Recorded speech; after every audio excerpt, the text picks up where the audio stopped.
So now I'm going to give the format for the double column cash book. So please pay attention and watch.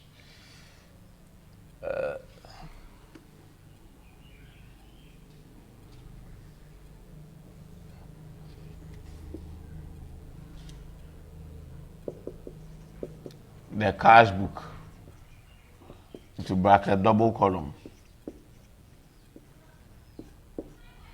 Remember that I explained to you that a double column cash book has 2 columns each, one for cash and one for bank transactions.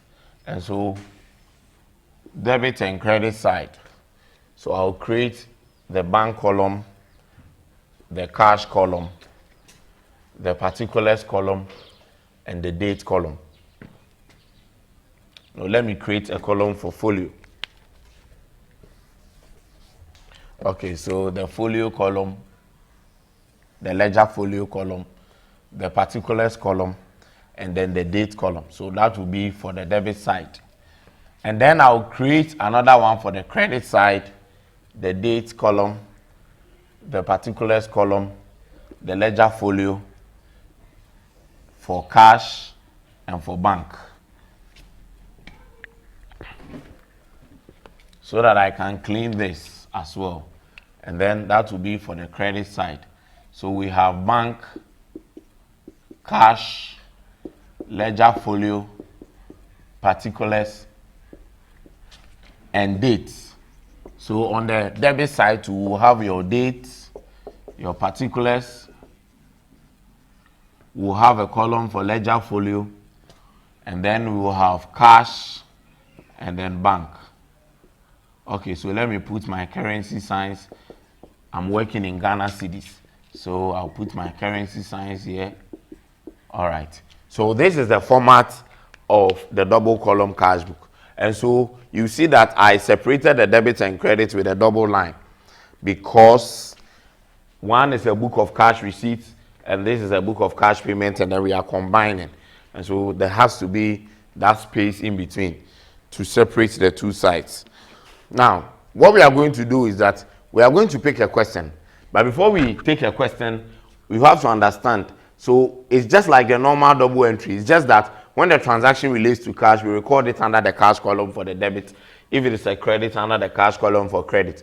If it is a bank transaction, the debit will come under the bank column and the credit goes under the bank column for credit. Particulars will be the same. The ledger folio is there to receive where we can find them in the ledger. Now take note, there is something that we call contra entry when it comes to the double column and the triple column cash book. A contra entry is a transaction which involves both cash and bank. Now you know that almost all the transactions that we are going to talk about will either be cash and another account, or bank and another account. Now when we have a transaction in which the double entry will be both cash account and bank account, we call that a contra entry. And so when we are recording, we show the C under the ledger folio to show that it is a contra entry. And so for example, cash that is deposited into the bank or cash that is withdrawn from the bank.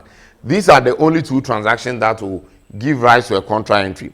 Remember that I have told you times before that when you are recording transactions, or you are an accountant, or you are a student in the exam hall, you are the accountant and you assume that you are inside the business, and so you stand for the business.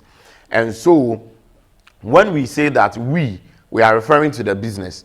And so when we go and withdraw cash from the bank for business use, then it means that our bank is losing, our cash in hand is gaining. And so we are debiting cash and then we are crediting bank. This is an example of a contra entry.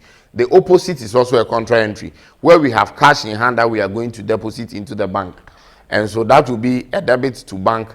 We will debit bank in our book and then we will credit the cash account in our book. And that is another example of a contra entry. So except it is cash to bank or cash from bank, no other transaction will be a contra entry. Take note. I know there could be a lot of confusing questions or transactions. They will frame it in a way that will make you think it's a contra entry.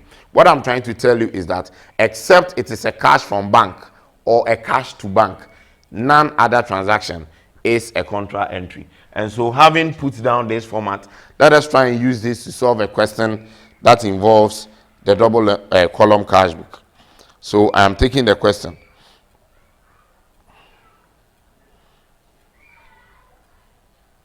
So illustration 1.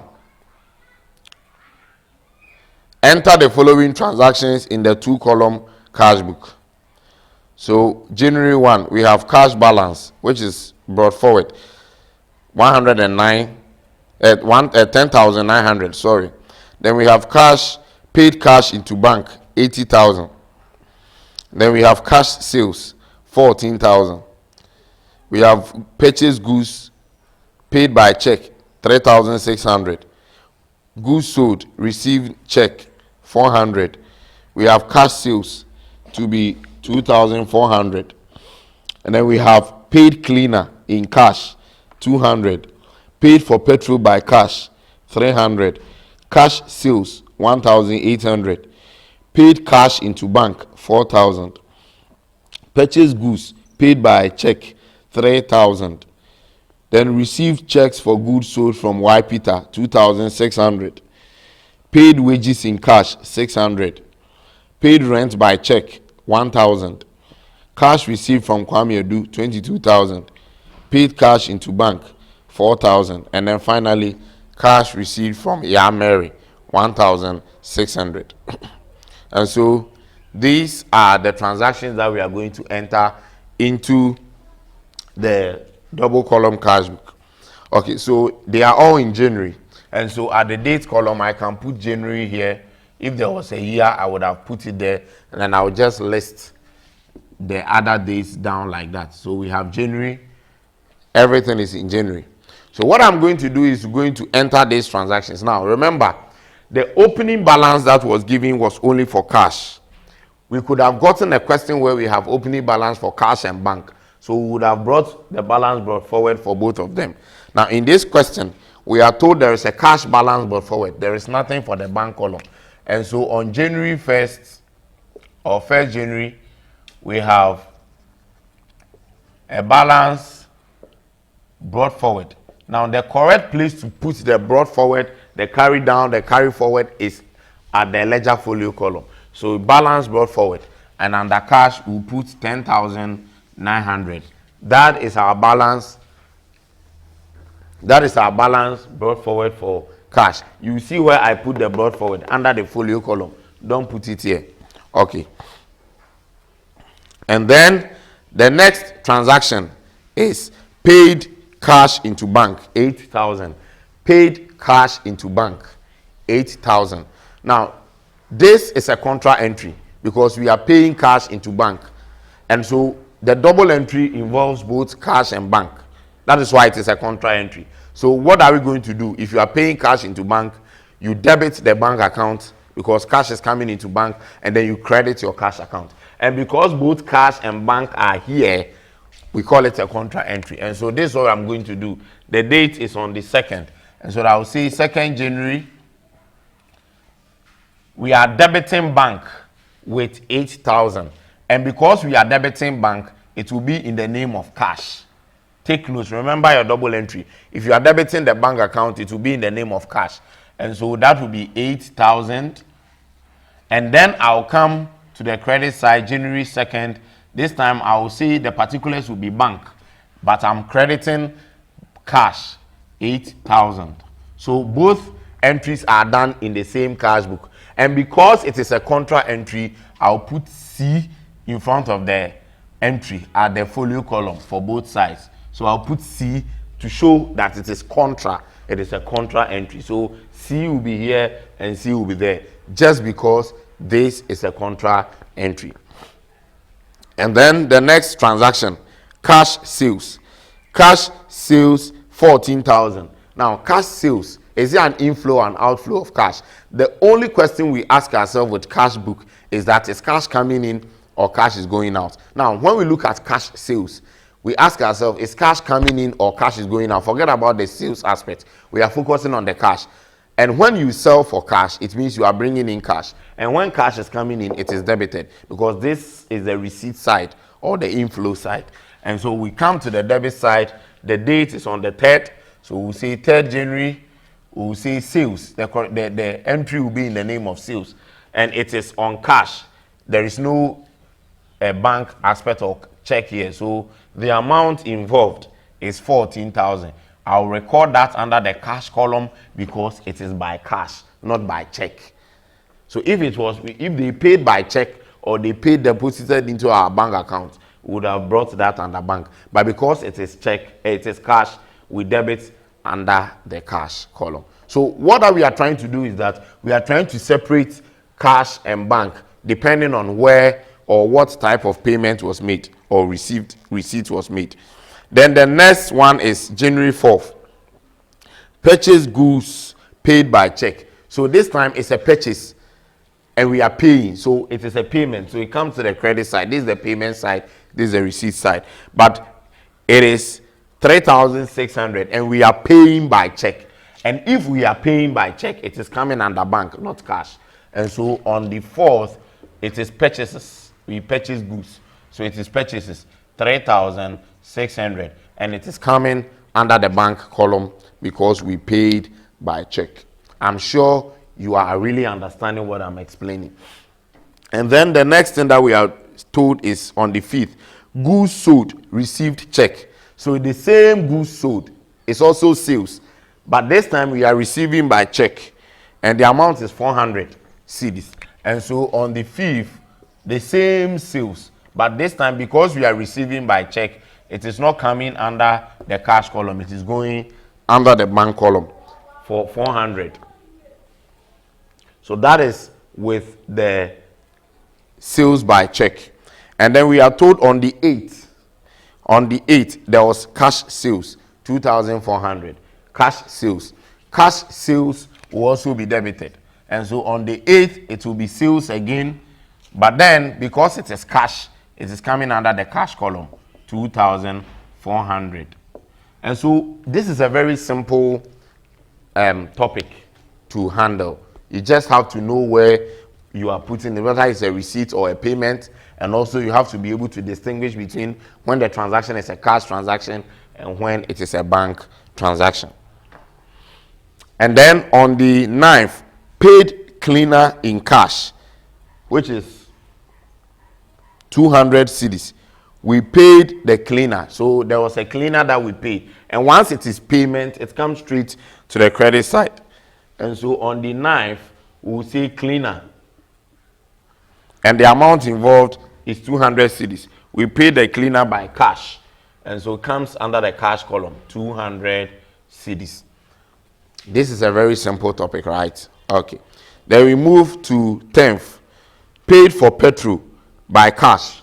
Paid for petrol. So on the 10th, this is a payment. So petrol by cash. So 300 cedis also under the cash column. And then on the 11th, there was cash sales of 1,800. Cash sales on the 11th. And so we come to the debit side and we say sales on the 11th, 1,800. Also under the cash column because it doesn't involve any check. And then we continue. On the 12th, paid cash into bank, 4,000. Paid cash into bank. Paid cash into bank. This is also a contra entry. And so this time we are paying cash into bank. And so the bank is going to increase. And so we are going to debit the bank account. And then we are going to credit cash account. The amount is 4,000. And so paid cash into bank, 4,000. And so we are debiting bank account. So the narration will be cash. And I'll put my C here. Remember, because it's a contra entry. And then I'll put 4,000 under bank. And then I will write the same date on the credit side, put bank as my narration, and then put my C at the folio because it's a contra entry. And then under cash, I will credit 4,000. This is how to record a contra entry. And then we proceed. On the 15th, purchase goods by check. Purchase goods by check, 3,000. So this time it's purchases on the credit side and it's on the 15th. So we see purchases. But because we made the purchases by check it will not be recorded here. It will come under the bank column, and the value is 3,000 Ghana cedis. I'm sure this is a very easy topic, so you are really enjoying it. Then we move on to January 16th. Received check for goods sold from Y. Peter. Received check for goods sold from Y. Peter. And so this time it's a receipt. We received check for goods sold to Y. Peter on the 16th. And so Y. Peter is paying by check. I'm sure that is what they want to mean. Should have been goods sold to Y. Peter. So Y. Peter, and the amount involved is 2,600. It is by check. So we debit under the bank column 2,600 from Y. Peter. And then on the 17th, we have paid wages in cash. Paid wages in cash, 600. So on the 17th, we paid wages. It's a payment. So it comes to the credit side, wages. And it is by cash, 600. So we record under the cash column, 600. And then we move to 18th, paid rent by check, 1,000. Paid. It's also a payment. So at the credit side, rent. And it was by check, 1,000. So it will be recorded under the bank column because it is check. And then we move to the 22nd. Cash received from Kwame Edu, 22,000. Cash received from Kwame Edu. So Kwame Edu is the particulars. Kwame Edu, and they are giving us cash, not check. So it comes under the cash column, 22,000 Ghana cedis. Cash received from Kwame Edu has been recorded. And then we have the last two. The last but one, 25th. Paid cash into bank. Okay, so we are going to deposit cash again into bank. Another contra entry. Paid cash into bank, 4,000 again. Paid cash into bank, 4,000. And so 25th, the narration will be cash. Then my C will come for contra entry, and I will say 4,000 because we are paying into bank. And then I will come to the credit side. The same date, I will say bank. I put my C, and under the cash column, I put 4,000 here. That is a contra entry. So this is the 2-column cash book. And then finally, cash received from Yamere, 1,006. So this is a receipt. Comes to the debit side. 27th, cash received from Yamere. So the narration will be Yamere, and the amount is 1,600 under the cash column. So ladies and gentlemen, I am done with the entries in the double column cash book.